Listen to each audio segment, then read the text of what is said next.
Psaume 26. Le Seigneur est ma lumière et mon salut. De qui aurais-je crainte? Le Seigneur est le rempart de ma vie. Devant qui tremblerais-je? J'ai demandé une chose au Seigneur, la seule que je cherche, habiter la maison du Seigneur tous les jours de ma vie, pour admirer le Seigneur dans sa beauté et m'attacher à son temple. Écoute, Seigneur, je t'appelle, pitié, réponds-moi. Mon cœur m'a redit ta parole, cherchez ma face. Ce psaume est fait tout particulièrement pour ceux qui traversent des temps difficiles. On sait bien que les croyants ne sont pas plus épargnés que les autres par les épreuves de la vie. La foi n'est pas une baguette magique. Parfois même, les croyants souffrent à cause de leur foi. C'est le cas dans toutes les guerres de religion ou les persécutions. Cela peut venir aussi de l'hostilité des athées et des difficultés à défendre les valeurs chrétiennes dans un monde qui ne les partage pas. Mais dans les épreuves, les croyants ont une attitude particulière, car ils savent qu'ils ne sont pas seuls, abandonnés à leur triste sort, comme on dit. Ils savent qu'ils ont un interlocuteur. C'est vers Dieu que pleurent mes yeux, disait Job. Et ils vont chercher la force là où elle se trouve, c'est-à-dire en Dieu. Le Seigneur est ma lumière et mon salut. De qui aurais-je crainte? Nous ne saurons pas à quelles épreuves précises fait allusion ce psaume, mais nous sentons ici ou là une allusion à des attaques extérieures. Le Seigneur est le rempart de ma vie. Devant qui tremblerais-je?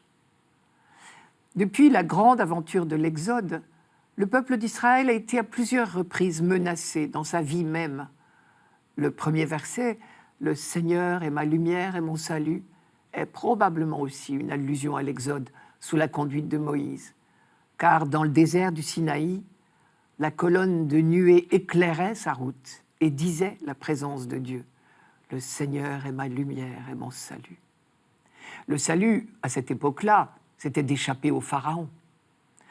À chaque étape de nos histoires collectives et individuelles, le salut prend des formes diverses. Et Israël en a connu de toutes sortes que l'ensemble du psaume évoque par allusion. Par exemple, dire « Le Seigneur est le rempart de ma vie », c'est faire remonter à la mémoire la longue période de guerre. Et on sait bien que le meilleur rempart, ce ne sont pas des fortifications avec des créneaux et des machicoulis. C'est la force que Dieu nous donne. Si vous ne croyez pas, vous ne subsisterez pas, disait Isaïe au roi Akaz au 8e siècle. La foi est la seule force qui nous permette de tout affronter. De qui aurais-je crainte? Cela veut bien dire que Dieu nous garde de toute peur et que nous n'avons pas peur de lui non plus, bien sûr.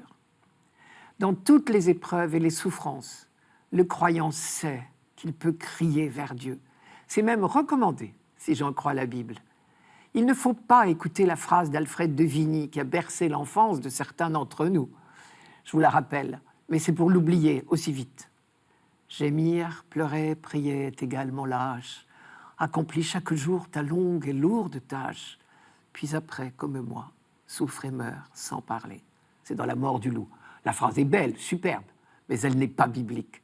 Ce que la Bible nous apprend, et en particulier dans le livre de Job, si on lit soigneusement la partie centrale du livre de Job, c'est que non, gémir, pleurer, prier, ce n'est pas lâche. C'est humain, tout simplement. Mais c'est vers Dieu qu'il faut gémir, pleurer, prier. Écoute, Seigneur, je t'appelle, dit notre psaume. Il y a une chose dont le peuple élu est sûr, c'est que Dieu entend nos cris d'appel. Cela a été la grande révélation du buisson ardent, rappelez-vous. Je cite, « Le cri des fils d'Israël est venu jusqu'à moi, a dit Dieu à Moïse. Et depuis ce jour et pour toujours, Israël sait que Dieu entend le cri des malheureux. Et même s'il est silencieux, nous savons qu'il n'est pas sourd. » En dehors des épreuves extérieures, ce psaume évoque peut-être également l'épreuve spirituelle du peuple qui peine à garder la foi. J'ai demandé une chose au Seigneur. La seule que je cherche, c'est d'habiter la maison du Seigneur tous les jours de ma vie. Comme le Lévite, qui est admis dans l'intimité du temple de Jérusalem, Israël demande la grâce de demeurer dans l'intimité de Dieu. Pitié, réponds-moi. C'est un cri de mendiant. C'est aussi peut-être une demande de pardon. Car l'expression qui suit, chercher ma face, est un appel à la conversion. Il faut se détourner des idoles et se tourner vers Dieu. Dès son installation dans la terre promise, le peuple d'Israël a été affronté à un nouveau danger, celui de l'infidélité, c'est-à-dire l'idolâtrie. Alors, là encore, il faut tenir ferme, se rappeler les mises en garde de Moïse. Mon cœur m'a redit ta parole, cherchez ma face. Mais là, il ne faut pas se tromper, il y a un contresens qu'on pourrait faire. Quand Dieu dit « cherchez ma face », ce n'est pas qu'il ait soif de nos hommages. Ce conseil nous est donné pour notre bonheur. Nous sommes parfois tentés de penser que Dieu pourrait nous demander quelque chose dans son intérêt à lui. Mais Dieu nous aime. Tous les commandements qu'il nous donne sont pour notre bonheur.